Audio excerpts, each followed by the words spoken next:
after the birth of Ruth, basically, nabuhay-uli si Peleg na 209. So, ilan taon na matay si Peleg? Ito naman. Then, ay, 200 minus ano? Now, how many years did he live? Plus. When the birth of Ruth, when it grew. 239. Yeah, very good. Yay. Yeah. So, nabuhay si Peleg ng 239 years old. Too far from the ancestors. Medyo may catch. Pagkakala, bakit 239 na? Ayan, mga kaibigan. So, the title of our message for today is A World Divided by Reverend Eric Ferdinand. Palapakan natin ang ating pastor. Hallelujah! Thank you for all those worshiping with us online as well. Thank you very much. So, what happened? What really happened? And we as Christians, God gave us a consecrated life. But during the time of Peleg, the world was divided. And why did it happen? Yung panahon ni Peleg, nabiyak, nahati ang mundo. Hindi yung practical ng literal ng mundo. But yung mga taong namumuhay sa mundo ay nakawat-awat dahil sa participation ni Peleg sa isang kwento sa Bible na which I know some of the old Christians do know. Tinuturo sa Bible school to yung mga bata, as a tanda, they will already do. Yeah. So, now this is it right by Eber had two sons. The first was named Peleg, which means division, and all that. For during his lifetime, the people of the world were divided into different language groups. His brother's name was Jotham. So, ang ating ADC, Eber na groceries din, Pilipinas. Yeah, that's ang ating so good. Eber. So, Eber, yung tatay ni Peleg. It's really great thing to know the history. Before I just want to study Ephesians, Corinthians, Romans, and the epistles, and synoptic gospels. But if you study the history, you learn ages, you learn lifespan, you learn names and ancestors. It's a great thing to study it, really. Genesis 11:16, let us all read 1 to 3.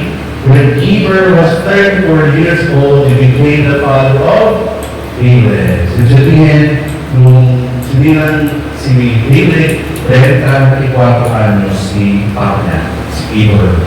Alright. Now, Eber's hope is maging pag-asa si Peleg, maging iwanan, maging katutulong ng mga tao noon na isa hinita sa pagsawa sa Diyos. But Peleg falls short and made a big mistake. He did not live his father's hope. The main thing remains to split or divide or separate. Ito yung niya, so it really happens. Tinanong niya talaga kung paano yung pangalan niya ay tumil sa kanyang pamumuhay. Main point number one, the earth scattered. During the time of Peleg, there was a universal language or one language for the whole earth. Did you know that? At the time of Peleg, wala pong Finnish, walang Irish, walang Japanese, walang Chinese, walang English, walang British, wala po. Isang language lang in the time of Peleg. Meaning they speak one language, they speak all around the world. So hindi mo kailangan ng Google Translate kasi isa lang ang salita sa mga kaibigan. Ang galing po, di ba? At yan po ay susunod sa Biblia kung ang sa katuhan. Kaya kung doon pa kayo ang Biblia ay totoo, tapos sa katuhan, pagkat alam niya, maging kasaysayan ng tao at naisupray na tala po sa ating Biblia. So, makikita ito, one language.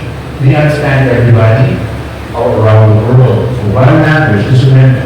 And there's another one, at one time, all the people of the world spoke the same language and used the same words. Imagine. Grabe, nakakisip ko, grabe. Ang kaya sa tayo, ang kaya specific language na sinasalaan ng mga tao, which is people from north, east, south, west, north, east, lahat sila, isa sinasabi. Walang language barrier. Especially kami, kapag kami ang board sa video, of course, pagka yung mga lahi, talaga kaya pag speaking English, talagang tawag ng language barrier, kaya language. Diba? Isipin natin tayo sa mga English well. So, it's really a handicap kapag language yung iba-iba. Kasi you can community good, as direction, as information, is really a handicap. But at this time, isang langis na sila. Ang